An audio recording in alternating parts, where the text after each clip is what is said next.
సాధారణంగా ఎవరికైనా చనిపోయిన తమ పూర్వీకులు, పెద్దవారు కలలో కనిపించడం సహజమే. అయితే ఇలా వారు కలలో కనిపిస్తే దానికి అనుగుణంగా ఒక్కొక్కరు ఒక్కో అర్థం చెబుతూ ఉంటారు.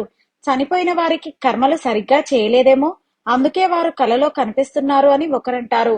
ఇంకొకరైతే చనిపోయిన వారికి మీరంటే బాగా ప్రేమ ఉందేమో, లేదంటే ద్వేషం ఉందేమో, అందుకే తరచూ కలలోకి వస్తున్నారు అని అంటూ ఉంటారు. అలా కలలోకి రావడం వెనక వేరే అర్థాలు దాగి ఉన్నాయి.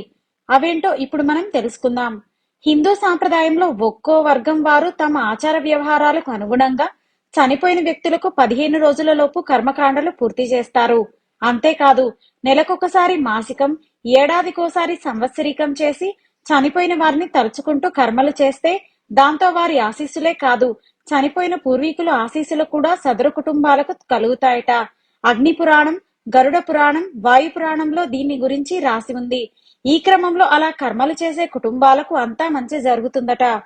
ఎవరైనా వ్యక్తులు ఏదైనా యాక్సిడెంట్ లోనో లేదంటే ప్రకృతి విపత్తులోనో మృతి చెందకుండా సహజ సిద్ధంగా మరణిస్తే అలాంటి వ్యక్తుల కుటుంబాలకు చనిపోయిన వారి పూర్వీకుల ఆశీస్సులు మెండుగా ఉంటాయట.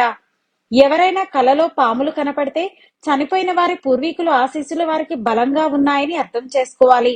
అంతేకాదు, ఆ పూర్వీకులు కూడా ఏదో ఒక లోకంలో సుఖంగా ఉన్నారని అనుకోవాలి. కర్మలు చేసే సమయంలో ఎవరికైనా అనుకోకుండా ధనం కలిసి వచ్చినా, ఎప్పటి నుండో అనుకుంటున్న కార్యాలు నెరవేరినా, కొత్త వ్యాపారాలు ప్రారంభించినా అదంతా చనిపోయిన వారి పూర్వీకుల ఆశీస్సుల వల్లే అని అర్థం చేసుకోవాలి. చనిపోయిన వారు కలలో ఆనందంగా ఉన్నట్లు, ఆశీర్వదిస్తున్నట్లు కనిపిస్తే అప్పుడు ఆ కలలు వచ్చిన వారికి అంతా మంచే జరుగుతుంది. ఎవరైనా వ్యక్తులు ఏదైనా కార్యం చేయాలనుకున్నప్పుడు అనుకోకుండా ఎవరైనా పెద్దవారు సహాయాన్ని అందిస్తే అప్పుడు వారు చనిపోయిన తమ పూర్వీకులు ఆశీస్సుల వల్లే ఇలా జరిగిందని అనుకోవాలి. తల్లిదండ్రులు తోడబుట్టిన వారితో సరిగ్గా మెలుగుతూ వారిని బాగా చూసుకుంటున్న వారికి కూడా చనిపోయిన పెద్దల ఆశీస్సులు పుష్కలంగా లభిస్తాయి.